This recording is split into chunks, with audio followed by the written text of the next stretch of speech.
Assalamualaikum warahmatullahi wabarakatuh, Ustaz. Waalaikumsalam warahmatullahi wabarakatuh. Bagaimana adab dalam bertetangga menurut Islam yang mungkin bisa juga kita terapkan dalam kehidupan kita sehari-hari? Silakan, Ustaz.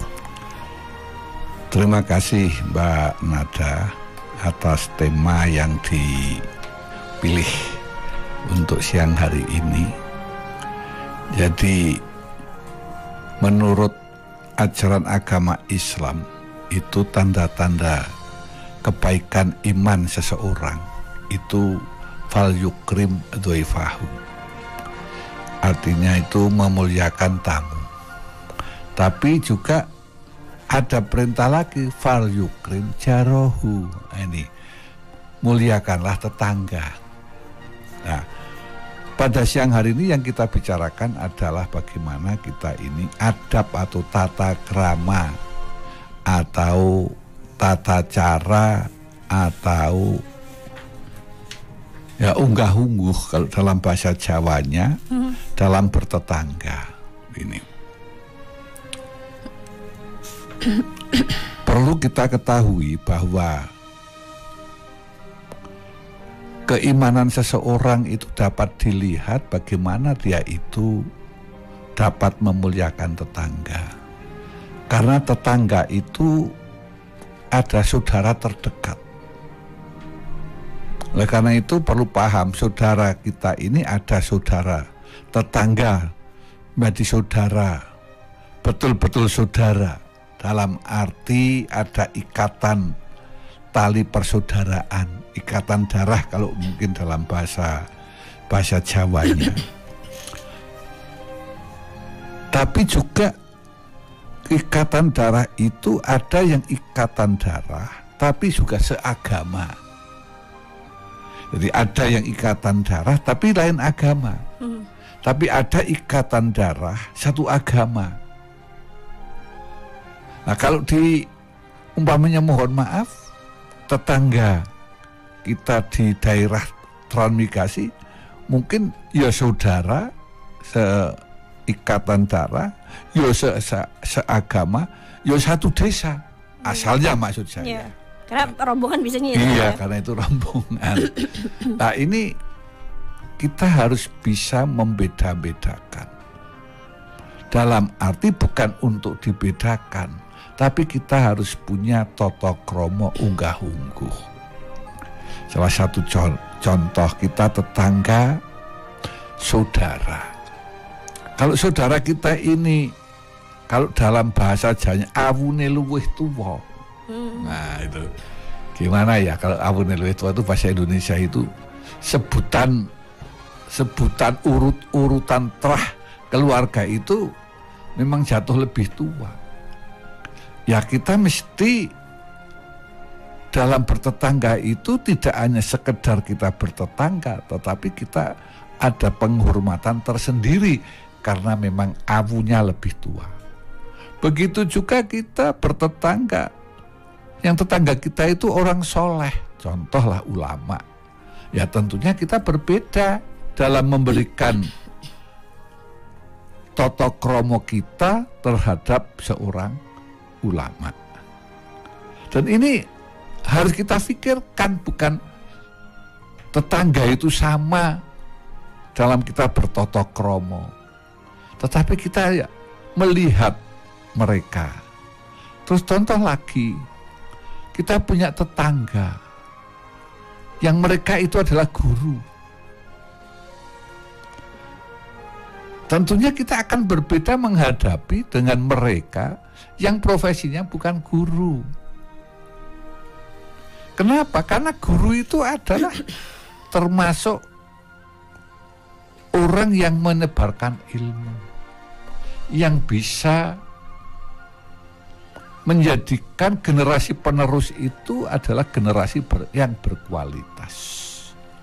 Tentunya sangat berbeda dengan tetangga kita yang orang kaya, yang mereka itu ya orang kaya. Nah kalau orang kaya itu lalu soleh atau solihah, tentunya kita juga berbeda. Disinilah kita ini untuk pandai-pandai menempatkan diri di dalam menghormati, menata diri kita itu berhadapan dengan siapa. Artinya kita tidak boleh, kalau dalam bahasa Jawanya, gebyah uyah, yuk podo wae. Itu tentunya berbeda. Tadi sudah sedikit disinggung di depan, di awal tadi ya sahabat Didamas ya, bahwasanya tetangga ini adalah saudara terdekat ya Ustadz ya. Mau itu adalah saudara yang memang benar-benar dalam satu ikatan darah, atau memang saudara se-Islam seperti itu ya, ataupun juga sebangsa dan setanah air. Nah Ustadz, kalau kita berbicara tentang tetangga dalam Islam, mengapa sih adab terhadap tetangga sangat penting dalam kehidupan bermasyarakat, terutama dalam Islam, Ustadz? Silahkan. Terima kasih Mbak Nada. Ada orang yang membanggakan anaknya, karena anaknya jadi orang kaya, mungkin pejabat, pangkat, nek coro Joni sugih banget, terhormat seperti ya, terhormat. Tapi dia di Jakarta. Kemudian orang itu bangga sekali, selalu menceritakan tentang anaknya. Anaknya 3, semua orang-orang hebat. Tapi semua ada Jakarta, ada Surabaya, ada juga yang di Kalimantan. Lalu yang dipertanyaan, kalau ada apa-apa, itu yang nolong siapa? Apa anaknya? Yang jenderal,